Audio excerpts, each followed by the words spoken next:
नमस्कार दोस्तों, स्वागत है आप सभी का डेली करंट अफेयर्स सीरीज में, जिसमें हम लोग हाल फिलहाल के राष्ट्रीय, अंतर्राष्ट्रीय एवं बिहार से जुड़े हुए जो भी महत्वपूर्ण करंट अफेयर्स होते हैं उनको शामिल किए करते हैं। तो चलिए देखते हैं आज के पहले प्रश्न को। दोस्तों, आज का पहला प्रश्न है, भारत का सबसे श्रेष्ठ पुलिस थाना का दर्जा किसे प्राप्त हुआ?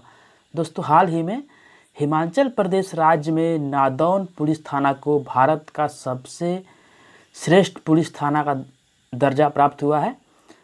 चलिए दोस्तों, आप देखते हैं अगले प्रश्न को। अगला प्रश्न है, हॉकी इंडिया के नए अध्यक्ष कौन बने? तो ज्ञानेंद्रो निंगोमबाम हॉकी इंडिया के नए अध्यक्ष बने हैं। आपको बता दें कि इसके पहले मुश्ताक अहमद हॉकी इंडिया के अध्यक्ष थे और इन्होंने इस्तीफा दे दिया है, और इनके इस्तीफा देने के बाद ज्ञानेंद्रो निंगोमबाम को नियुक्त किया गया है।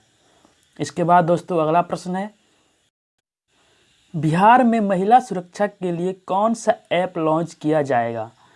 तो महिलाओं की सुरक्षा के लिए बिहार में फर्स्ट इमीडिएट रिस्पॉन्स नामक एक ऐप लॉन्च किया जाएगा।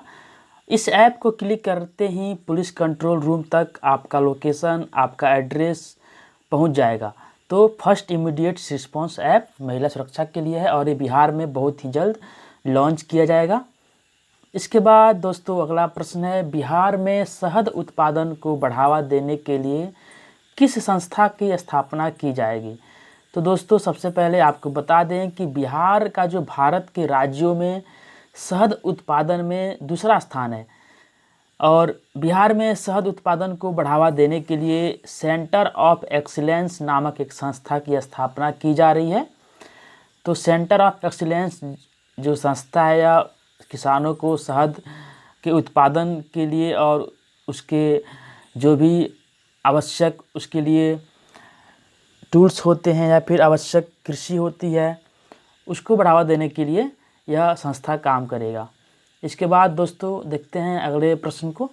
अगला प्रश्न है यहाँ पे, बिहार राज्य में डीजल बिजली से चलने वाले कारखानों में श्रम कानून लागू करने के लिए श्रमिकों की संख्या कितनी होनी चाहिए?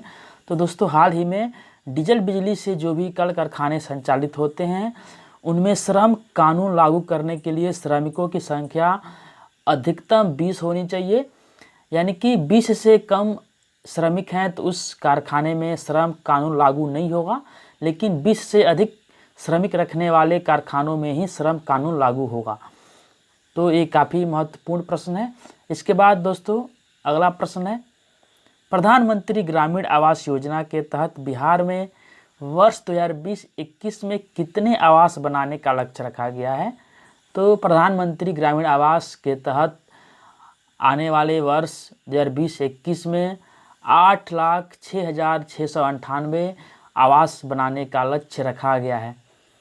तो अब देखते हैं दोस्तों अगला प्रश्न। अगला प्रश्न है, किस राज्य ने मेगा वृक्षारोपण अभियान पौधा लगाओ पौधा पर्यावरण बचाओ को लॉन्च करने का निर्णय लिया है? तो दिल्ली सरकार, अरविंद केजरीवाल सरकार ने दिल्ली में पौधा लगाओ पर्यावरण बचाओ जैसे एक मेगा वृक्षारोपण अभियान की शुरुआत करने का निर्णय लिया है। इसके बाद दोस्तों आज का अगला प्रश्न है और ये आखिरी प्रश्न होगा, हाल ही में भिखारी ठाकुर की कौन सी पुण्यतिथि मनाई गई है? भिखारी ठाकुर जो कि बिहार के भोजपुरी के लोक कलाकार थे, और इन्हें भिखारी ठाकुर को भोजपुरी का शेक्सपियर भी कहा जाता है। तो अभी हाल ही में इनकी 49वीं पुण्यतिथि मनाई गई है। भिखारी ठाकुर के बारे में अगर बात करें तो इनकी जो प्रमुख नाट्य रचनाएं हैं उसमें विदेशिया, बिरहा बहार, बेटी बेचवा जैसे काफ़ी प्रसिद्ध और मशहूर नाट्य रचनाएं हैं। तो भिखारी ठाकुर बिहार के काफ़ी मशहूर लोक कलाकार थे और इनसे काफ़ी प्रश्न पूछे गए हैं बिहार के बीपीएससी या फिर अन्य परीक्षाओं में। तो इस प्रकार दोस्तों आपने देखा ये आज के महत्वपूर्ण 8 प्रश्न जो कि राष्ट्रीय, अंतर्राष्ट्रीय और बिहार से जुड़े हुए हैं। चलिए दोस्तों आपसे विदा लेते हैं। धन्यवाद।